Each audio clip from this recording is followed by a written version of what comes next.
자, 오늘 수업 들어가 보도록 하겠습니다. 자, OT예요. OT 한 20분 정도 떠들 거니까 편하게 들어보시고, 원래 저는 처음에 수업 시작하면 한 10분에서 15분 이상 좀 스몰 토크 항상 하니까요. 그냥 그런 겁다라고 보시면 되겠어요. 자, 그래서 여러분들이 지금 배우는 내용은 고등국어. 고등국어에 대한 얘기를 하게 될 거고요. 고등국어는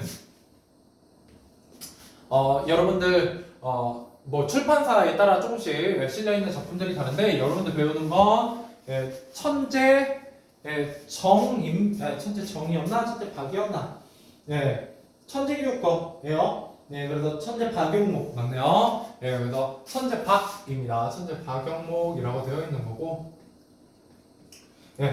군산 시내에서는 크게 지금 현재 현황으로는 두 개가 선택되어 있어요. 하나는 군고, 제1고, 중앙여고, 영광여고, 그 다음에 군여고, 영광여고, 중앙여고, 군고, 제1고 이렇게 해서 5개 학교가 선택하고 있는 비상 교과서가 있고 여러분들은 중앙고, 상일고, 그 다음에 동고 이렇게 천재 박용목 교과서를 선택하고 있어요. 그래서 총 우리 군산 시내는 8개 학교가 2개로 나눠져서 선택하고 있습니다.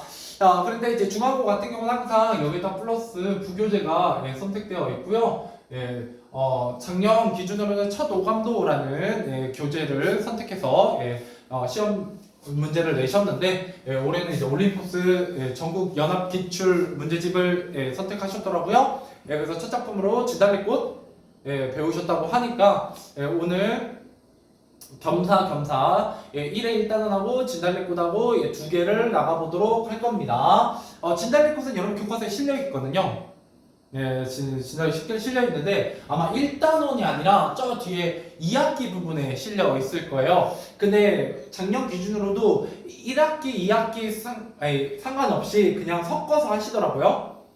단원을 막 섞어서 하시니까 그런 부분들은 제가 자료로 제공해 드릴 테니까 그냥 알고 계시면 되겠습니다.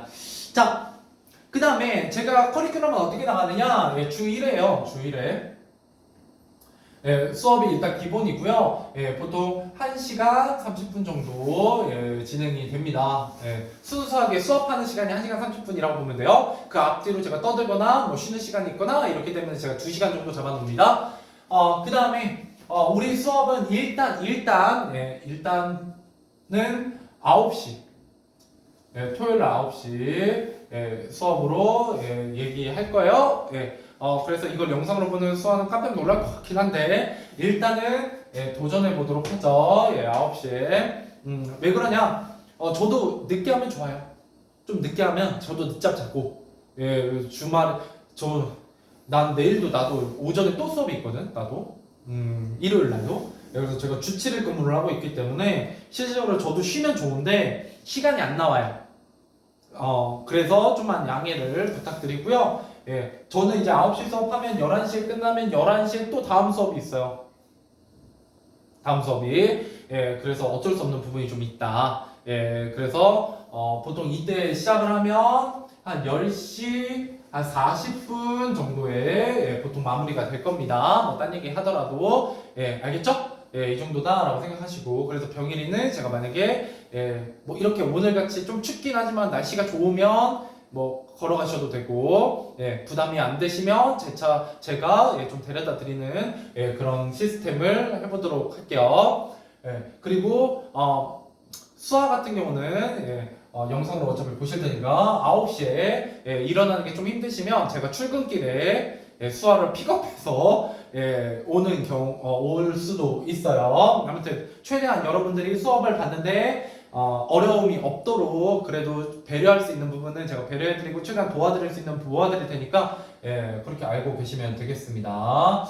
자, 그래서 여러분들 두 학교, 우리는 지금 중앙고하고 상일고 이렇게 두 학교가 되어 있는데 그래서 오늘은 제 목표는 첫 번째 1회 1단원이 지금 공통으로 나가고 있거든요. 근데 이 1회 1단원은 끽 해봐야 27문제 중에 몇 문제밖에 안 나오냐? 한 2문제밖에 안 나와요. 예, 많이 나오는 세 문제 나오는 단원입니다. 예, 그렇기 때문에 굉장히 솔직히 말하면 얘는 중요도가 좀 떨어진다 이렇게 얘기할 수 있어요. 중요도가 좀 떨어진다. 그래서 오늘 아주 간단하게 설명할 거고요. 예, 그러고 나면 시간이 남을 거예요. 그래서 시간이 남는 건 진달래꽃이라는 작품 다시 한번 해보도록 하겠습니다. 겨울방학 때 했잖아요. 그죠? 진달래꽃 했어요. 예, 그렇기 때문에 제가 다시 한번 간단하게 설명해드리고 문제 나가도록 할 거예요. 그래서 여기다 플러스 아마 6단원인가에 진달래꽃이 있을 거예요. 그래서 여기에 플러스 진달래꽃. 알겠지? 예. 이랬는데 이제 그 병일이가 알려준 게 잘못된 작품이면 이제 조금 어려움이 있어요. 진도가 되게 바쁘거든요. 자, 그러면 이제 마지막 하나만 더 설명하고 마무리해 보도록 하겠습니다. 자, 그래서 어떻게 수업이 이제 1시간 반이 굴러가느냐. 파트 1과 수업은 크게 파트 2로 이루어져 있어요. 자, 그래서 파트 1, 파트 2 해가지고 이렇게 굴러갈 건데, 자, 이 작품은 이 수업은 어떤 식으로 진행이 되느냐. 이 파트 1이 30분 수업이 있고요. 예, 파트 2가 60분 수업짜리가 있어요. 자, 앞에 30분 수업이 무슨 수업이 되느냐라고 하면 개념 수업이 됩니다. 그리고 이 개념 수업 30분 만에 제가 소단원 하나를 끝낼 거예요. 그러니까 다른 학교에서는 한 주 동안 진행되는 한 단원이 소단원 하나가 여러분들은 30분 만에 끝날 겁니다. 그러면 여러분들이 들으시면서 이거 너무 빠르고 너무 내용이 빈약한 거 아닌가? 너무 빨리 끝나는 거 아닌가? 라고 불안해하실 수 있어요. 충분히 그러실 수 있거든요. 예, 그런데 파트 2가 있기 때문에 그렇게 하는 겁니다. 파트 2는 어떤 식으로 이루어지냐? 이때는 이제 문제풀이 및 복습이 이루어져요.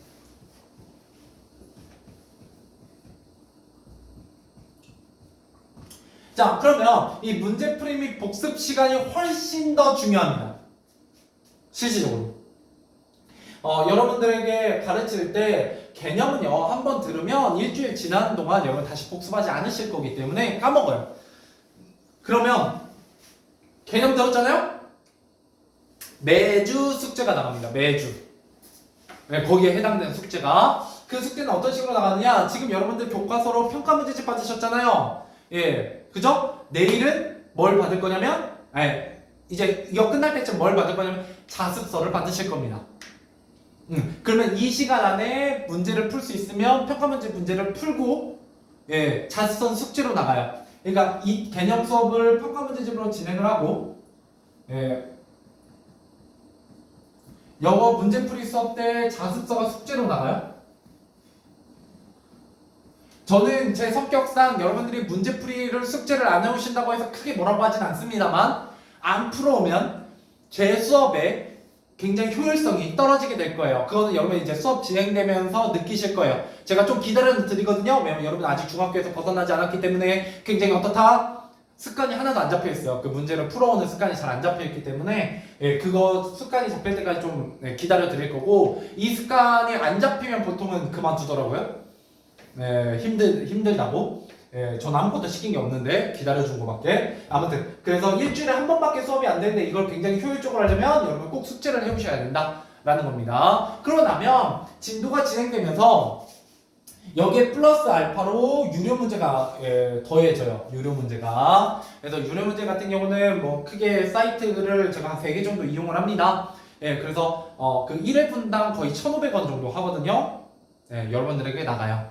여러분들에게 드리고, 그거는 제 사비로 구매해서 드리는 자료이니까 돈의 무게감을 느끼시면서 성실하게 여러분들의 공부에 도움이 되셨으면 하는 바람입니다.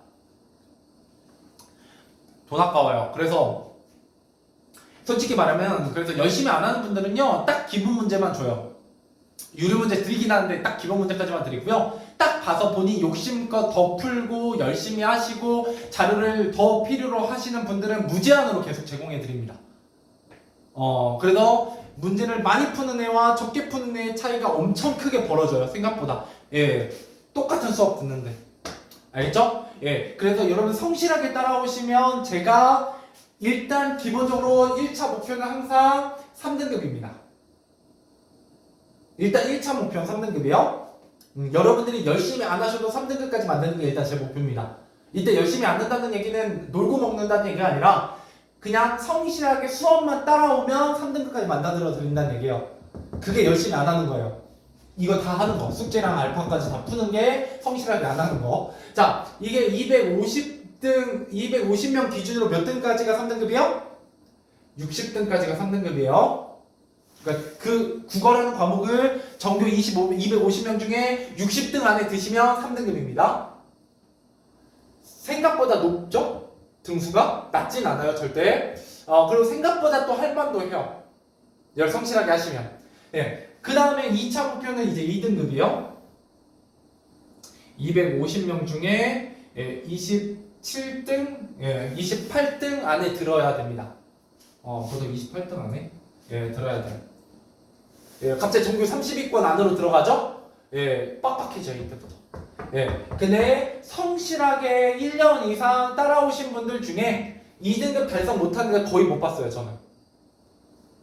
그리고 본인이 좀 욕심 부리시면 2등급까지 많이들 오시더라고요.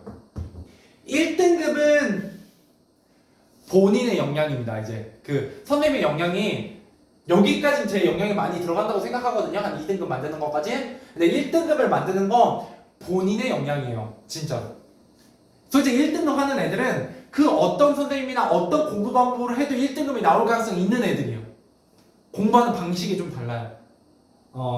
그거는 이제 나중에 차차 설명하도록 할게요. 그러니까 한번 도전해 보시고 4등급은 100등 안에 들면 4등급입니다. 생각보다 높죠? 125등이 아니에요. 125등 하면 5등급입니다.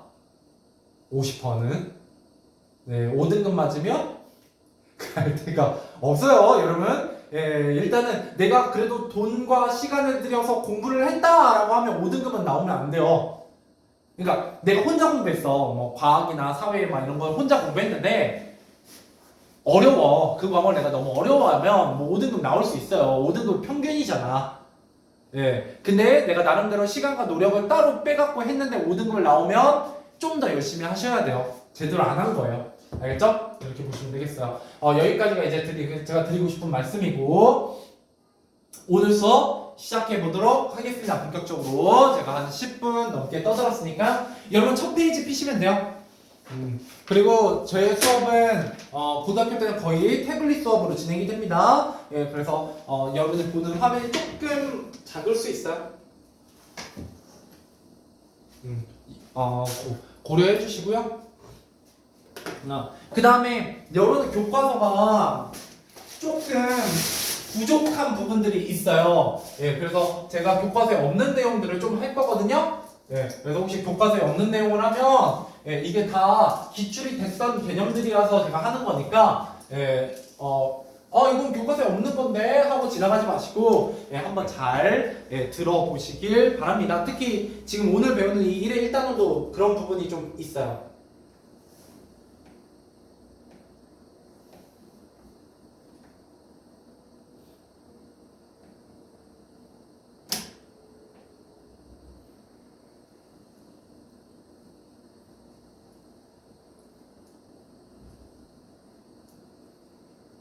네, 가보도록 하죠. 불을 좀 끌까? 자, 좀 연하긴 한데 오늘 밝아서 그렇구나. 보시면 언어의 예절과 화법의 다양성이라고 되어 있어요. 몇 페이지냐면 차례야, 차례. 여러분들 4페이지.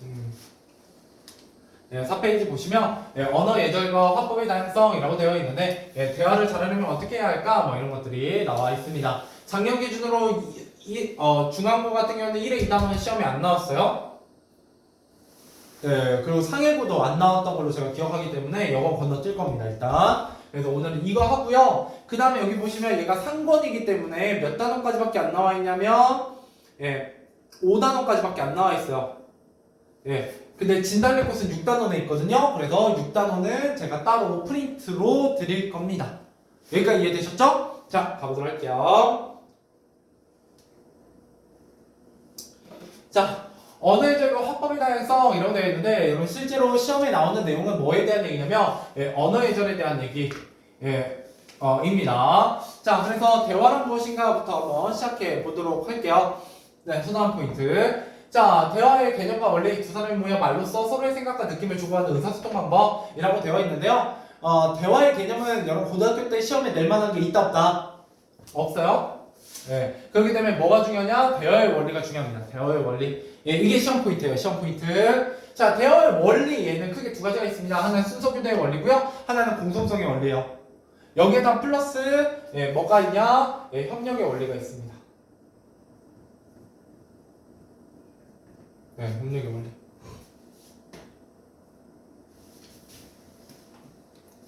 근데 잘 보세요. 여러분들 이거 원리에서는 잘 안 틀려요. 뭐가 안 틀리냐? 자, 순서 교대 우리가 대화를 할 때는 이 원리를 적용해서 대화하면 좋은 대화가 되는데 그러려면 크게 세 가지 원리를 지키면 좋다라는 거예요. 첫 번째는 뭐냐? 순서를 교대하면서 얘기해야 돼요. 네, 물론 지금 제가 하고 있는 이 수업 자체를 대화라고 본다면 좋지 않은 대화예요. 왜요? 교대 안 하고 있잖아요. 저 혼자 계속 떠들고 있죠. 예, 근데 원래 대화라는 건 주고받아야 된다라는 거죠. 자, 화자와 청자가 적절하게 뭐를 교대해야 돼요? 순서를 교대해야 돼요. 그죠? 끝! 예, 이 대본 끝. 어렵지 않아요. 예. 그렇기 때문에 교대에 가면서 말을 주고받아야 된다. 뭐 하지 말아야 된다. 대화를 할 때 혼자만 말하거나 혹은 상대방이 뭔가 말을 하고 있는데 중간에 끊어먹거나 그죠? 예, 그러면 된다 안 된다? 안 된다. 자, 시험에 나오겠다 안 나오겠다? 잘 안 나오죠. 예, 누가 틀리겠어요 이거. 자, 두 번째 공송성의 원리고요. 이 중에서 가장 중요한 것 중에 하나는 이 공송성의 원리와 협력의 원리라는 게 중요합니다. 자, 공송성의 원리. 자, 상대방을 배려하고 존중. 자, 배려, 존중이라는 키워드 나오면 공송성에 대한 원리에 대한 얘기입니다. 예. 그 다음에 공손하고 뭐를 지키면서 말해야 되느냐? 예, 언어 예절이네요.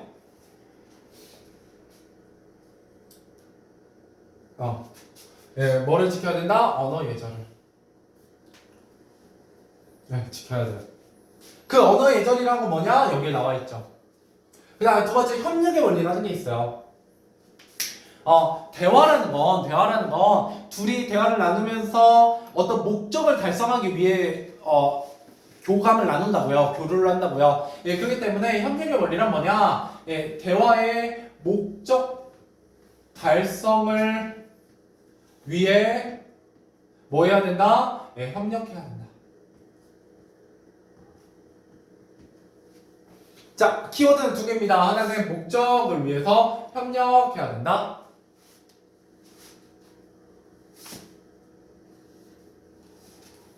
좀 이따 뒤에서 좀 더 자세하게 말씀드릴 겁니다.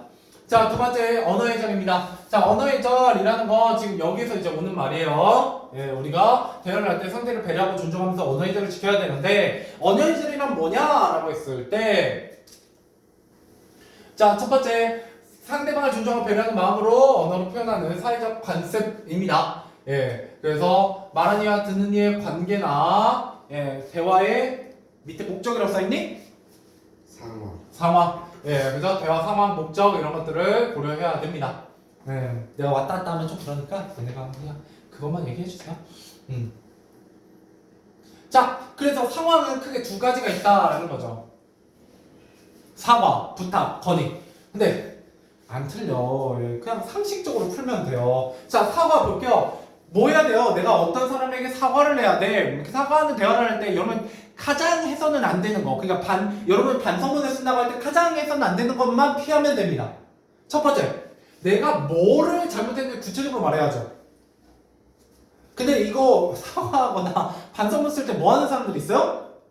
내가 미안은 한데 내가 어쩔 수 없었어 라면서 자기 변명을 늘어놓고 내가 뭘 잘못했는지는 얘기 안 하는 사람들이 있어요. 그건 제대로 된 사과가 아니죠. 당연한 거잖아요. 자, 두 번째, 변명하거나 상대방을 탓하지 않아. 변명 절대 하면 안 되고요. 상대방을 탓하는 거 당연히 하면 안 되죠. 야, 근데 솔직히 말해서 내가 잘못하긴 했는데 너 때문에 그래 라고 얘기하면 내가 아무리 진정성 있게 사과하더라도 그 사과의 의미가 퇴색되죠. 자, 그다음 말의 내용과 어울리는 준언어적, 비언어적 표현을 사용해야 됩니다. 자, 준언어하고 비언어가 뭐예요? 말로 하는 거예요. 그렇죠. 예, 말로 하는 것과 행동을 하는 것 이렇게 보시면 됩니다. 이때 언어라는 건 결국 내가 어떤 전달하고자 하는 내용을 상대방에게 전달하는 거예요.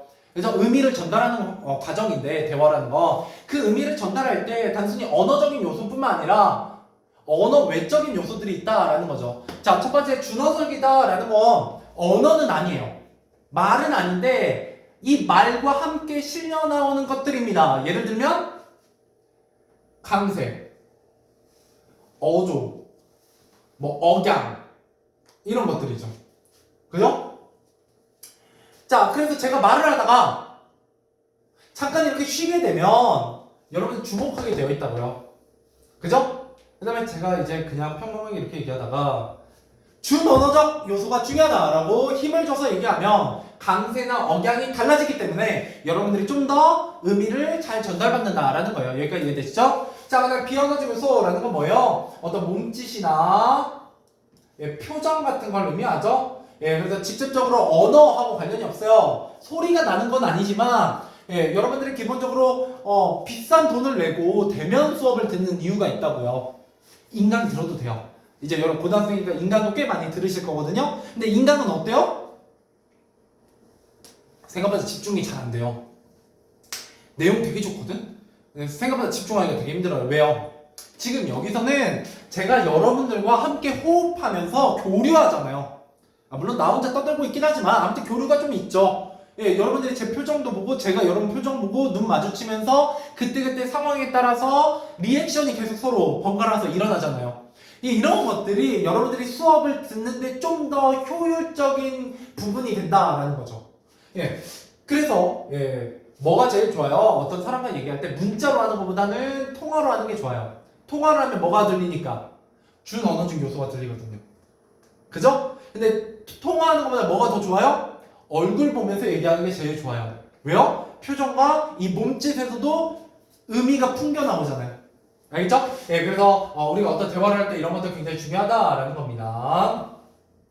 자, 그 다음에 부탁이나 건의, 뭔가 상대방을 설득하거나 뭔가 부탁을 할 때 뭐 한다. 일단 상황을 먼저 살펴봐야 돼요. 그죠? 다짜고짜 나의 어떤 상황만 가지고 상대방한테 얘기하면 당연히 안 되고요. 상대방이 부담을, 맞지? 밑에 부담이라고 써있을 것 같아요. 부담을 덜 느끼도록 공손하게 말해야 돼요. 그러면서 뭐를 밝혀야 돼요? 내가 왜 그런 부탁을 하는지 까닭을 밝히면 좋다. 외우지 마세요. 여기다는 외울 게 없어요. 자, 근데 여기 밑에다가 좀만 써볼게요. 요점? 공손성의 원리에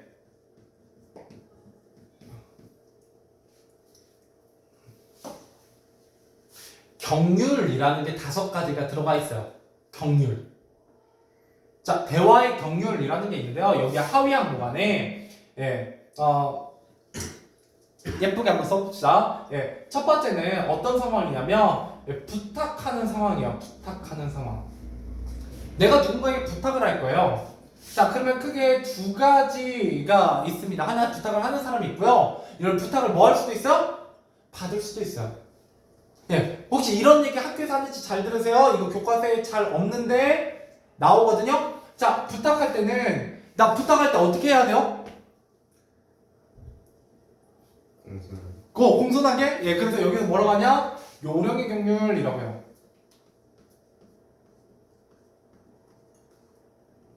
요령의 경률. 자, 요령 있게 부탁해야 된다라는 건데요. 이때 요령 있게 부탁한다는 건 대체 무슨 뜻이냐면, 자, 자신의 이렇게 하자. 상대의 부담은, 자, 내가 부탁하는 입장이야. 상대의 부담은 늘려야 돼요? 줄여야 돼요? 당연히 줄여야죠. 야, 이거 어려운 일 아닌데. 그럼 지가 하지. 자, 어려운 일 아닌데 이제 부탁하는 거라고. 야, 이거 진짜 괜찮아. 쉬워. 쉬워라고 일단 얘기해야죠. 이거 되게 어렵다라고 부탁하면 아무도 안 들어주잖아요. 이해되시죠? 그러니까 외우는 게 아니라 약간 이해하시면서 가셔야 여러분 기억에 오래 남아요. 자, 2번째. 자신의 이익은 잠깐만. 상대의 부담을 줄이고. 미안해요. 상대의 이익이네.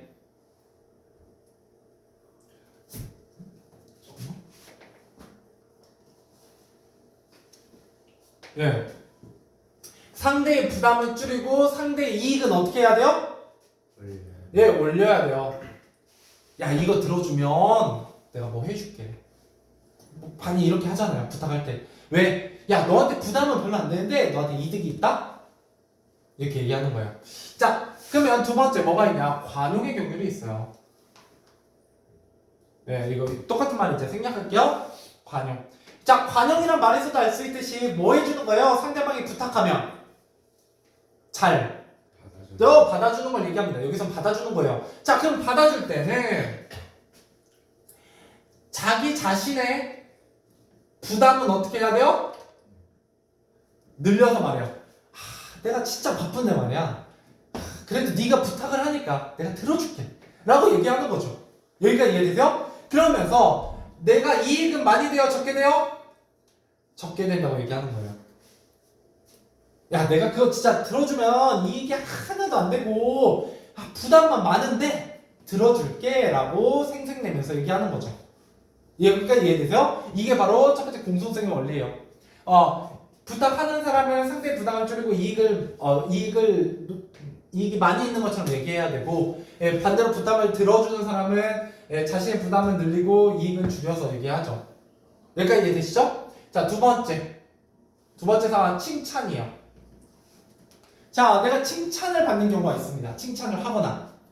자, 칭찬을 하는 경우에는 뭐라고 하냐면 찬동의 경륜이라고 얘기해요.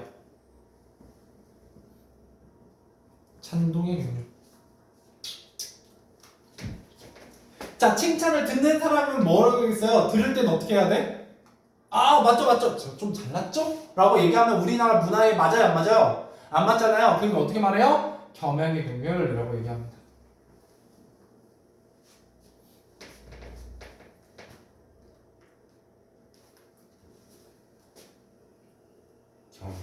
겸양.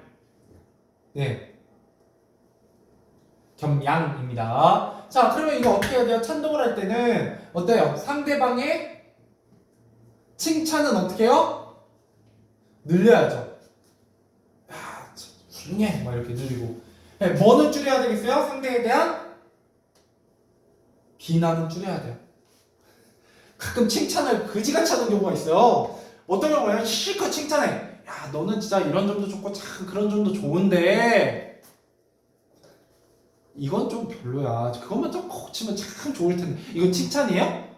듣고 나도 기분이 안 좋잖아요. 그러니까 뭔가 칭찬 듣기 해놓고는 마지막에 그러면 하고 싶은 말은 뒤에 있는 거죠. 예, 그렇기 때문에 비난을 하면 안 돼요. 자, 그 다음에 들을 땐 어떻게 해야 돼요? 자기 자신의 칭찬은 줄여요. 뭘요? 그 어려운 일도 아니네요. 저 원래 그런 남들도 다 해요. 뭐 이런 식으로 자신의 칭찬을 좀 줄이고 뭐를 늘려요? 비난을 늘려요? 네, 나 자신을 막 비난합니까? 난 쓰레기요. 막 이렇게 얘기해요. 칭찬받을 때 뭐라고 해요? 겸손을 늘려요. 네, 겸손을. 안 배웠으니까. 네. 왜냐면 여기 다 반대로 가잖아. 그치? 예. 이게 원래는 여러분들 말로 배우면 되게 복잡해 보여요. 자, 첫 번째 보셔라. 공손성의 원리에는 크게 세 가지 상황이 있어요. 아직 세 번째 상황은 안 했지만, 예, 그래서 그 상황에 어울리는 경륜이 따로 있다고요. 근데 그 경륜에는 뭐가 있어요? 말하는 사람과 말을 듣는 사람이 경륜이 따로따로 있어요. 이해되세요? 이럴 때 한국화해서 기억하시면 어렵다 싶다. 쉬워요. 어렵지 않습니다. 알겠죠? 예. 자, 그럼 마지막에 뭐가 있냐? 세 번째. 혹시 이런 얘기 안 하셨니? 학교에서? 처음 들어요? 공손성 원리만 하셨나요? 책에 나왔던 것 같은데.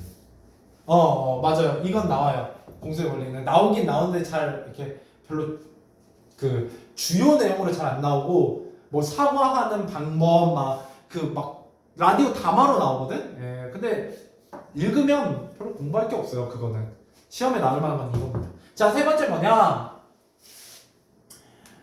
뭐가 대화를 할 때 이거는 이제 세 번째 상황이 아니라 이건 그냥 바로 갈 거예요. 뭐냐? 동의의 경륜이에요.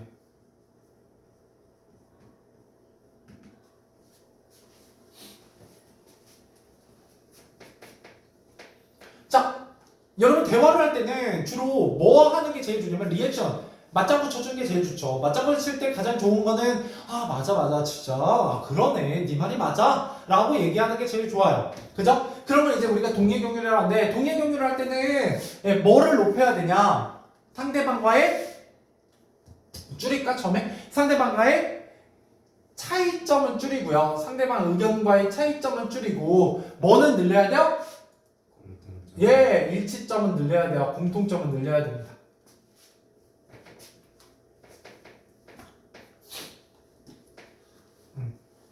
근데 이렇게만 얘기하니까 여러분 감이 좀 안 오잖아요. 예, 그래서 이거는 제가 따로 숙제로 드릴 겁니다. 예, 그래서 그거를 좀 풀어오시면 예, 제가 조금 다음 시간에 복습할 때 다시 한번 예, 문제 적용해 가면서 예, 얘기 드릴 부분이 분명히 있어요. 예, 그래서 여러분들에게 도움이 될 겁니다. 자,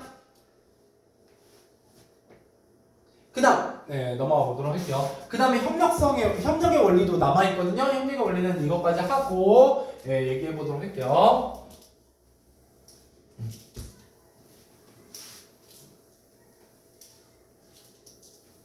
자, 듣기 말하기 방법의 다양성입니다. 자, 우리가 말을 하고 들을 때 개인이나 집단의 사람은 뭐가 중요하다는 거예요? 사회문화적 배경이 되게 중요하다는 얘기예요. 예, 이렇게 사회문화적 배경이 다양하기 때문에 사람마다 화법, 말하는 방법이 같다 다르다, 다 다르다라고 얘기하게 되는 거죠. 자, 그래서 사회문화적 특성에는 세대와 지역이 있어요. 예, 그래서 세대마다 다르게 얘기한다라는 얘기죠. 어른들은 주로 어떻게 얘기하냐? 줄임말을 좀 덜 사용하고, 예, 그 다음에 유행어에 민감하지 않으며, 예, 그 다음에 한자어 같은 걸 되게 많이 사용해요. 속담, 관용 표현 같은 거 되게 많이 사용한다, 뭐 이런 얘기들이 있고요. 안 써도 되겠죠? 뻔한 거잖아요? 예, 반대로 이제 나는 아니구나. 네, 여러분들 같이 이제 청소년기에 접어들어 있는 분들은 굉장히 유행어 같은 거에 민감하고요. 먼저 줄임말을 많이 사용하고 한자어나 관용 표현은 주로 잘 안 사용하고 영어 같은 외래어에 굉장히 익숙한 부분이 있죠. 예, 그런 것들 보시면 돼요. 자, 그러면 여러분들이 어른들과 대화할 때 혹은 어른이 여러분들과 대화할 때 서로의 뭐를 고려해야 된다?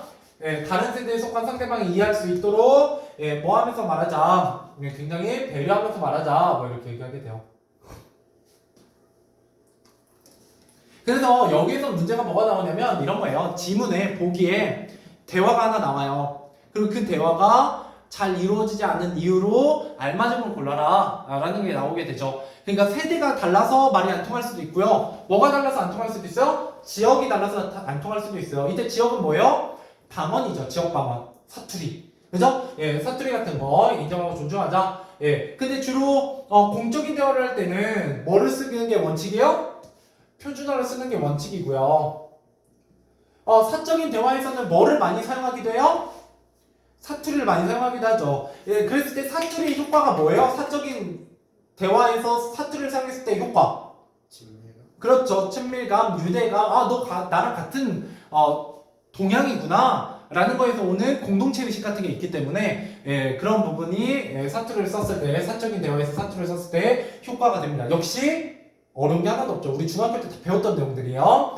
자, 그 다음에 개인적 성향에 따라서 당연히 말하는 방법이 다르다. 예, 그렇기 때문에 상대방의 듣기 말하기 특성이 개인마다 다를 수 있으니 그것도 우리가 배려하자, 존중하자, 뭐 이렇게 얘기하게 되는 겁니다. 어려운 얘기가 없고요. 그 다음에 여기 협력의 원리 쓰고 나서 밑에 좀 공간 남죠? 한 2줄 정도는 쓸 수 있지 않을까요? 그죠? 예, 그래서 여기 협력의 원리 밑에 4가지가 있어요. 첫 번째는 양의 경륜이에요.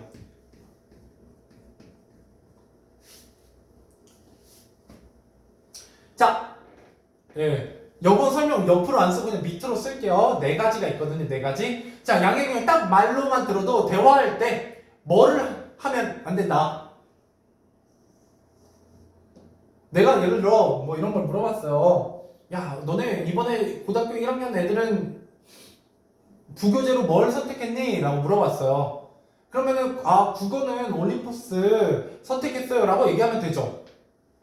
근데 선생님 저희 중학교 괜히 갔나봐요. 왜냐면 영어도 봤더니 부교재가 있고 국어도 부교재가 있고 다른 과목도 부교재가 있거나 없더라도 학습지 같은 게 되게 많이 나오는 거 있죠. 특히 영어 부교재 보니까 막 이러면서 얘기해요. 자, 지금 제가 듣고 싶은 정보는 뭐예요? 국어 부교재요? 자, 그러면 방금까지 제가 얘기했던 말 중에 국어 부교재에 대한 얘기가 있어요, 없어요? 없죠. 자, 그러면 이런 대화는 좋은 대화예요? 아니라고요. 그냥 쉽게 할게요. 왜냐면 이거 외우는 내용 아니니까. TMI가 있으면 안 된다. 됐죠? too much information. 너무 쓸데없는 정보가 많으면 내가 얻고자 하는 혹은 내가 전달하고자 하는 정보가 제대로 전달된다, 안 된다? 안 된다. 됐죠? 네. 자, 두 번째.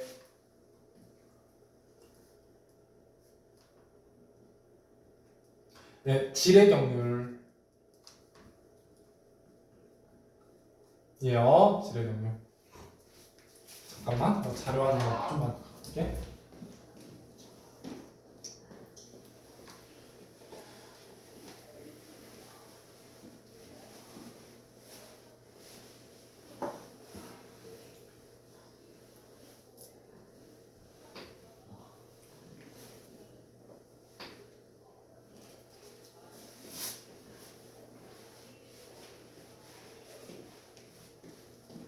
미안해요. 제가 조금 헷갈리는 게 있어서 그것만 조금만 확인해 볼게요.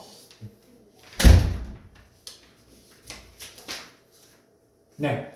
자, 질의 경률이라고 했을 때, 그죠?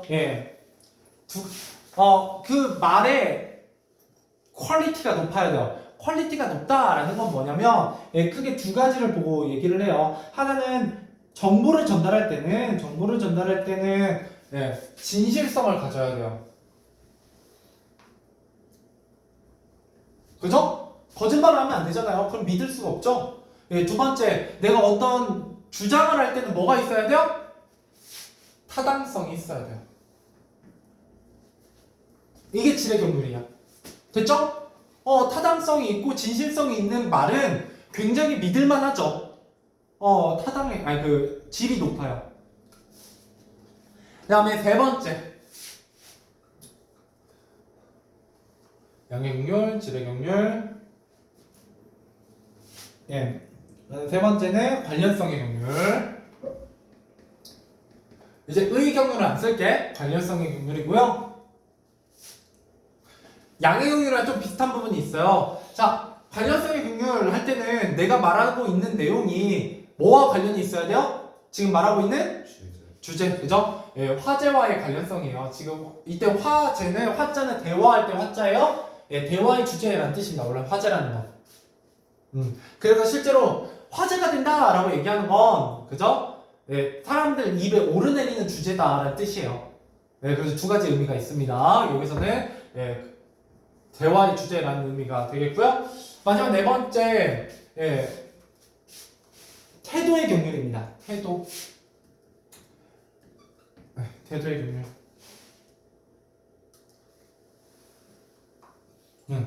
자, 태도의 경률은 뭐냐? 말을 할 때 태도가 중요한데요. 어떤 태도로 얘기하는 게 중요하냐면, 모호하고 중의적 태도로 설명하면 중의성이 있으면 안 돼요. 내가 어떤 말을 할 때 애매하게 말하면 좋은 태도가 아니라고요. 여러분 나중에 인생을 사시면서 애매하게 말하는 사람은 피하셔야 돼요.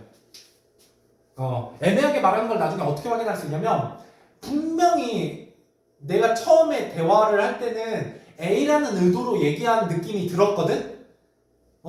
근데 이제 확실하게 얘기를 안 해주는 거야. 그래갖고 나중에 A라는 의도를 가지고 일 처리를 했는데, 나중에 가니까, 야, 내가 언제 A처럼 말하고 있냐?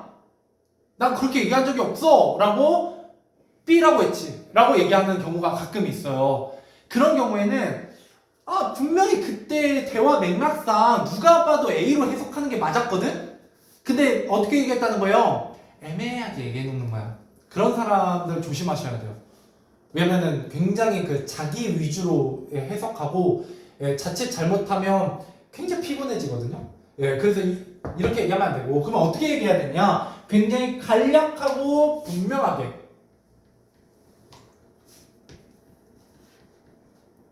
하게 얘기하는 걸 얘기합니다. 이게 바로 뭐다? 협력의 원리에 있는 네 가지 경륜입니다. 됐죠?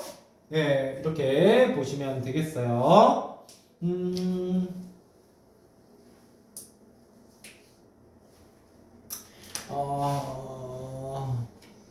예, 뭐 할 게 없네. 넘어갑시다.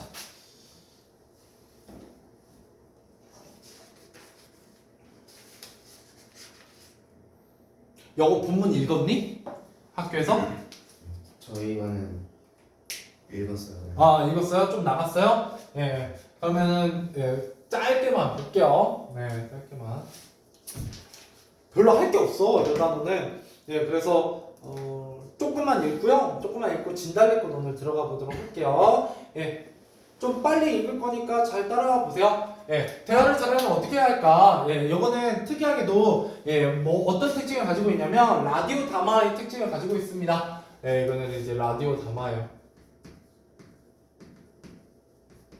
예, 그래서 실제로 라디오에서 뭔가 대화를 나누는 듯한 그런 대본의 성격을 좀 띠고 있습니다. 자, 그러니까 안녕하세요라는 뭘로 시작하고 있냐면 구어체로 시작하고 있죠. 이제 구어체라는 건 말하는 듯한 말투예요. 문어체하고 좀 다른 글자를 쓸 때 말투랑 좀 다른 거를 얘기합니다.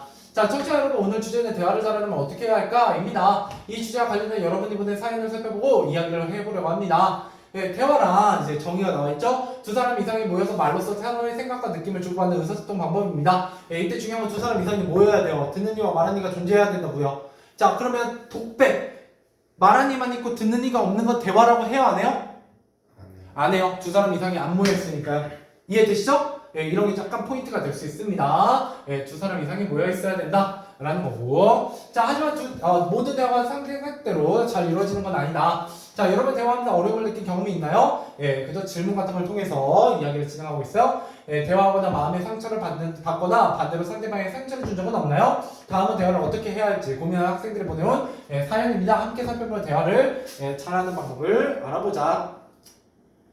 첫 번째 사연입니다. 자, 제가 친구에게 잘못한 일이 있어 사과했는데, 그죠? 첫 번째는 사과, 두 번째는 부탁, 그죠? 저는 할머니, 할아버지와 같이 연세가 많은 분, 이거는 세대, 그죠? 그다음 다음 달에 서울로 전학가게 됐습니다. 그래서 고민이 생겼어요. 저는 뭐 이런 것들. 그 다음에 최근 친구에게 서운한 일이 있었습니다. 얼마 전 새로 생긴 떡볶이 가게를 뭐 이런 것들 얘기하고 있죠. 그래서 이 각각의 담화가 대체 뭐와 아까 앞에서 배웠던 개념 중에 뭐와 연결이 되는지를 좀 살펴보시면 좋습니다. 자, 가볼게요. 자, 상황과 대상에 맞게 언어 예절을 갖추어 대화해야 해요. 뭐를 고려해야 된다? 상황과 대상을 고려해서 대화해야 된다라는 얘기를 하고 있습니다. 자, 그래서 대화할 때는 서로 적절하게 순서를 지키며 말을 주고받아야 됩니다. 자, 무슨 원리? 방금 했었지. 순서교대의 원리입니다. 그래서 여기에 바로 순서교대의 원리. 그러니까 이 개념이 이렇게 녹아 있어요. 여러분 지금 이 지문에 녹아 있는 바람에 오히려 여러분 공부하기가 조금 어렵습니다. 알겠죠? 자, 혼자 계속해서 말하거나 상대방의 말을 괴롭히면 대화가 원활히 이루어지지 않는다. 또한 상대방을 존중하고 공손하게 말해야 돼요. 이게 뭐예요? 공손성. 이게 공손성의 원리예요. 그죠? 이것들이 대화의 원리죠. 그래서 대화 원리는 이렇게 크게 두 가지가 우리 교과서에 실려 있어요. 물론 실제로 하나가 더 있습니다. 협력의 원리. 자, 그리고 대화할 때는 무엇보다 상황과 대상에 맞게 언어 예절을 갖춰야 된다. 이제 언어 예절을 갖춰야 된다라고 하고 이제 언어 예절과 관련된 사과, 부탁, 건의 뭐 이런 거에 대한 얘기를 하겠죠. 자, 그렇다면 언어 예절은 무엇이냐? 이는 상대를 존중하고 배려하는 마음을 언어로 표현하는 방식이 사회적으로 관습화된 것, 사회적으로 관습화된 것입니다. 언어를 갖추어 대화하려면 말하는 이와 듣는 이의 관계, 대화 상황을 고려해야 한다. 자, 서로의 관계와 대화 상황들을 고려하지 않으면 말하는 내용이 올바르더라도 오해가 생기거나 감정이 상하는 등 이런저런 문제가 일어날 수 있다라고 얘기하고 있죠. 계속 가보죠.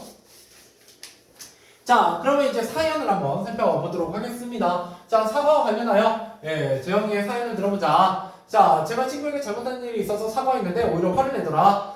사과를 잘하는 방법이 있냐? 자, 재영아 어제 조별 모임 있었는데 왜 안 왔어? 아 맞다 깜빡했다. 이미 여기서부터 문제죠? 예. 자, 너 기다리다 1시간 동안 다 아무것도 못했어. 아, 그래? 미안하다. 사과했죠? 야, 근데 나도 뭐 하고 있어요? 변명하고 있죠? 그죠? 야, 갑자기 중요한 일이 생겼거든. 예, 뿌듯한 표정을 줘. 지가 뭘 잘했다고? 그죠? 자기의 감정을 드러내면서 야, 조장이 네가 모임 전에 한 번 더 연락해서 좋았을 텐데 뭐 하는 거야? 남 탓하는 거죠?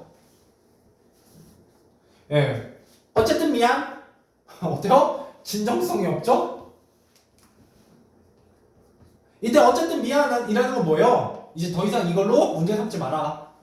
너 한 번 뭐라고 했으면 됐지. 또 뭐라고 하지 마라. 이런 의미잖아요. 예, 그럼 진정성이 없죠. 예, 그랬더니 너 정말 미안한 거 맞니? 라고 물어볼 수밖에 없다는 거죠. 자, 그랬더니 사과는 이렇게 하세요. 라고 얘기하는 거예요. 첫째, 예, 뭐 해야 된다? 아, 미안! 뭐 이런 식으로 하지 말고, 예, 구체적으로 잘못을 밝혀야 되고요. 예, 그 다음에 표현을 분명하게 해야 돼요. 그죠? 자, 사과할 때는 자신이 무엇을 잘못해 구체적으로 말하는 것이 좋다. 그래야 자신이 정확, 잘못을 명확하게 알고 있다는 걸 나타낼 수 있다. 이런 어릴 때 많이 들어봤잖아. 부모님, 자, 이러면 앉아라. 하고. 그래서 네가 뭘 잘못했니? 라고 물어보시죠, 자꾸. 그죠? 예, 확인하는 거예요. 부모님은 이미 알고 있죠. 뭘 잘못했으니까 혼나려고 하는 거니까. 예, 그래서 항상 사과는 뭐부터 출발한다? 나의 잘못이 무엇인지를 아는 것부터 출발하는 거예요. 자, 그래서 앞으로 같은 잘못을 반복하지 않겠다는 말까지 하면 사과의 마음을 더욱 잘 전달할 수 있다. 예, 그죠? 잘못을 반복하지 않겠다라는 말을 하면 되게 좋다라는 겁니다. 자, 둘째. 뭐 해라? 예, 변명을 들어놓지 말고 남 탓하지 마라. 자, 미안해. 그런데 그때 나는 하는 식으로 변명을 늘어놓거나 잘못의 원인이 상대방에 있다고 탓하는 말을 하며 자신의 잘못을 회피하려는 인상을 줄 수 있습니다. 또한 상대방의 기분을 상하게 할 수 있으므로 위와 같은 말을 지양해야 됩니다. 하지 말아야 된다 라는 얘기고, 자 마지막으로 준 언어적 비언어적 표현에 유의해야 된다. 대화에서 말의 내용 못지않게 중요한 것이 말의 속도, 어조, 목소리 크기 등 이걸 뭐라고 해요? 준 언어적 표현이라고 얘기하고요. 표정, 몸짓, 시선 이런 것들을 비언어적 표현이라고 합니다. 딱딱한 목소리를 말하거나 언짢은 표정, 아까 뿌듯한 표정, 그죠? 네. 이게 이제 준 언어적, 비언어적 요소죠? 미안해요. 네, 비언어적 요소. 그죠? 이런 것들을 조심해야 된다라고 얘기하는 거예요. 됐죠? 네, 넘어가. 자, 그 다음에 딱딱한 목소리로 말하거나 언짢은 표정을 지으며 말한다면 상대방이 진정한 사과로 받아들이기 어렵더라 뭐 이런 거예요. 넘어가 봅시다. 네. 오늘 이거 다 읽을 거예요? 다 읽고 한 잠깐 5분 쉬었다가 진달래꽃 한 20분만 살짝 하고 끝낼 거예요. 왜냐면 진달래꽃 이미 겨울방학 때 했잖아요. 그죠? 그리고 진달래꽃 너무 유명한 작품이에요.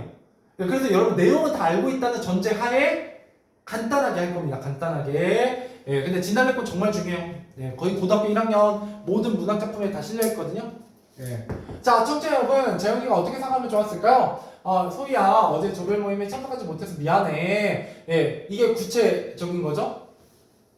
그죠? 참석 못한다고 미리 연락을 하잖아. 너희들을 기다리게 한 것도 정말 미안해. 구체적이고 분명한 자기 잘못에 대한 얘기, 그죠? 하고 부득이한 사정이 생겨 조별 모임에 참석을 못했을 때는 꼭 미리 연락할게. 그러니까 앞으로 어떻게 할 것인지에 대한 얘기. 그죠? 개선 방안 좋습니다. 개선 방안. 그죠? 그 다음에 부드러운 표정으로 뭐예요? 비언어적 요소죠? 자, 진심으로 사과할게. 다시 한번 사과한다라는 표현을 하면 좋죠? 넘어가 봅시다.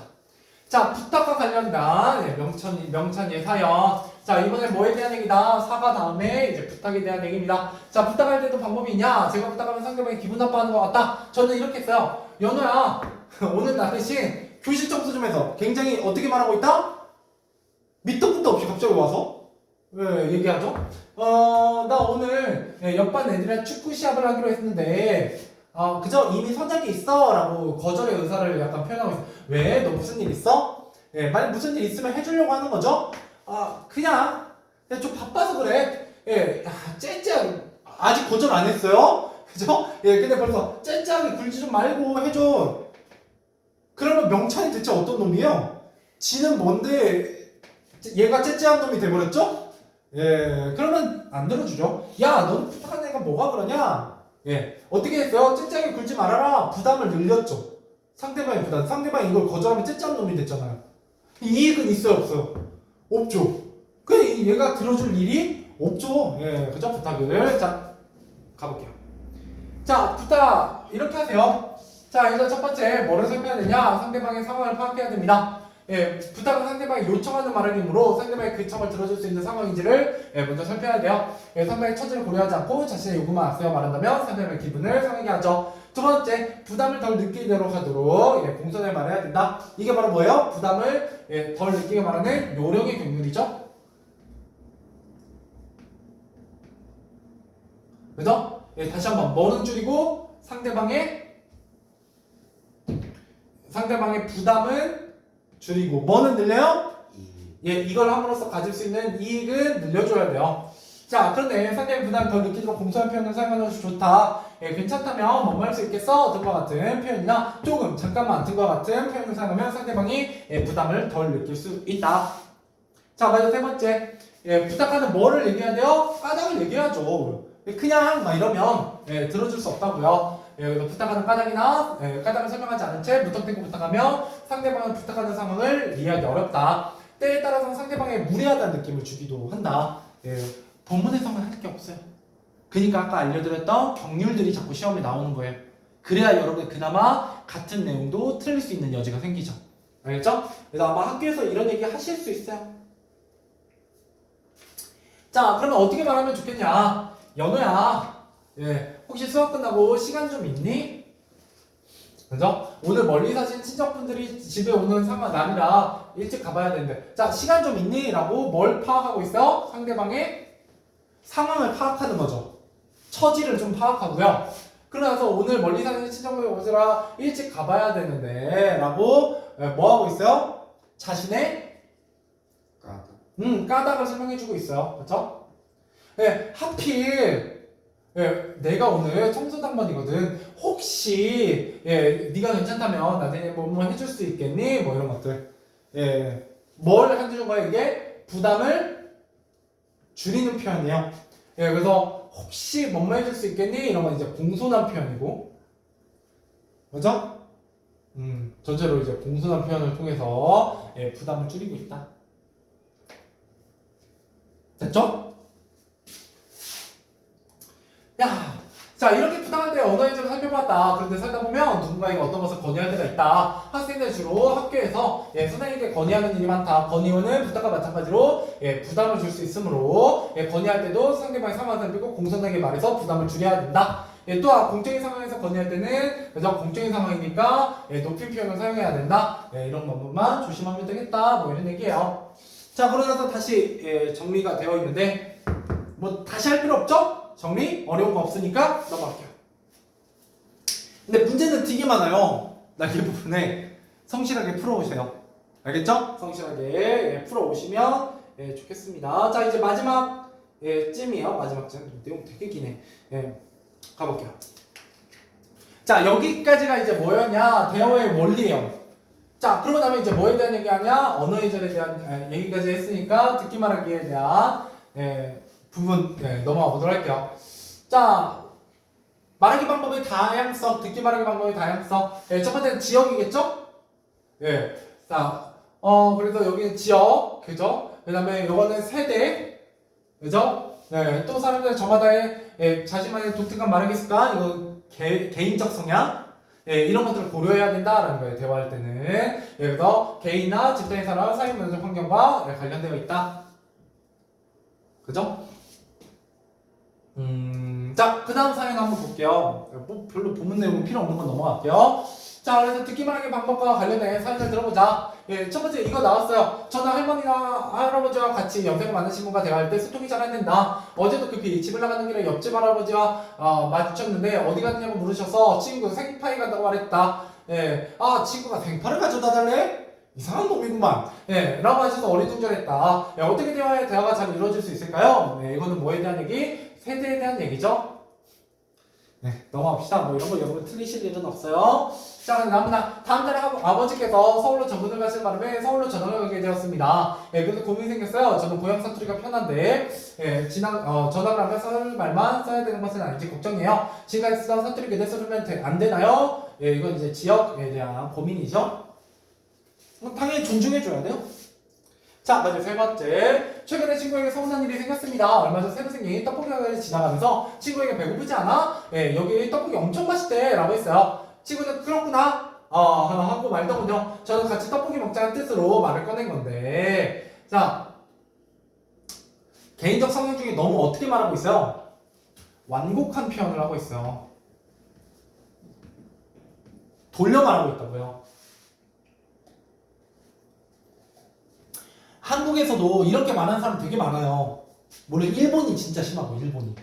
예, 근데 이런 완곡한 표현은 단점이 있어요. 눈치가 뒤지게 없는 애들은 이렇게 얘기해요. 예를 들어 이런 거죠. 오늘 예를 들어 날씨가 엄청 추웠다고 쳐봅시다. 그죠? 예. 근데 제가 막 여기 들어오는데 창문이 열려 있었어요. 창문이 열려 있었다고 쳐봅시다. 그리고 제가 들어와서 앉으면서 야, 오늘 진짜 추운 거 같지 않냐? 라고 하면서 창문 바로 앞에 있는 병이를 계속 쳐다보는 거예요. 야, 너무 춥지 않냐? 라고 물어보면 뭐 하라는 얘기예요? 문 좀 닫아라 라는 얘기죠. 예, 그죠? 이런 완곡한 표현은 자칫 잘못하면 의사소통을 방해하기도 해요. 물론 듣는 사람도 굉장히 눈치 있게 행동해야 되지만 말하는 사람도 너무 완곡한 표현을 많이 사용하면 실제로 의사소통에 굉장히 어려움을 겪을 수 있다. 뭐 이런 얘기를 하고 싶은 겁니다. 뭐 어렵지 않죠? 넘어가 봅시다. 네, 그럼 뭐 해야 되냐? 이런 사회문화 특성의 다양성을 이해하고 존중해야 된다. 뭐 이런 얘기예요. 자, 그래서 어떻다? 첫 번째, 세대에서 청소년 세대는 신어, 준말 등을 자주 쓰고, 그죠? 노년 세대는 예스러운 표현을 많이 쓴다. 뭐 이 정도만 알고 계시면 돼요. 교과서에 나와 있는 내용이니까. 그래서 세대의 문화가 반영되어 있으므로 존중해야 되고 배려하며 말해야 된다. 그죠? 결국 존중과 배려를 해야 된다. 이런 얘기야. 넘어갑시다. 여기다는 왜 시험에 잘 안 나오는지 알겠죠? 자, 그 다음에 지역. 자, 지역에 따른 말하는 방학의 차이는 그죠? 거기에 뭐가 녹아있다. 지역 사람들의 삶의 방식과 정서가 지역 방언 안에 들어가 있어요. 그러므로 지역 방언 그 자체가 가치가 있고 인정하고 존중해야 된다라는 거죠. 단 공적인 대화를 할 때는 표준어를 사용하는 것이 좋다. 뉴스 같은 거. 왜냐면 지역 방언을 모르는 사람들은 이야기가 못 알아들을 수 있으니까. 자, 개인적 성향에 따른 차이라고 했을 때, 그죠? 자기 생각을 말할 때 직접적으로 말하는 사람도 있고요. 그죠? 우회적으로, 그죠? 완곡하게 표현하는 사람도 있어요. 이런 건 개별적 특성일 뿐, 뭐 하나가 더 낫다? 라고 할 수는 없다. 그러므로 상대방의 듣기 말하기 방법을 이해하고 서로 배려하는 자세를 지는 것이 좋다. 라고 얘기하게 됩니다. 뭐, 됐죠? 됐어요. 뭐, 이런 거, 어떻게 말하면 좋을까? 뭐, 이런 거 됐고. 이런 건 됐습니다. 본문은 됐고. 그 다음에,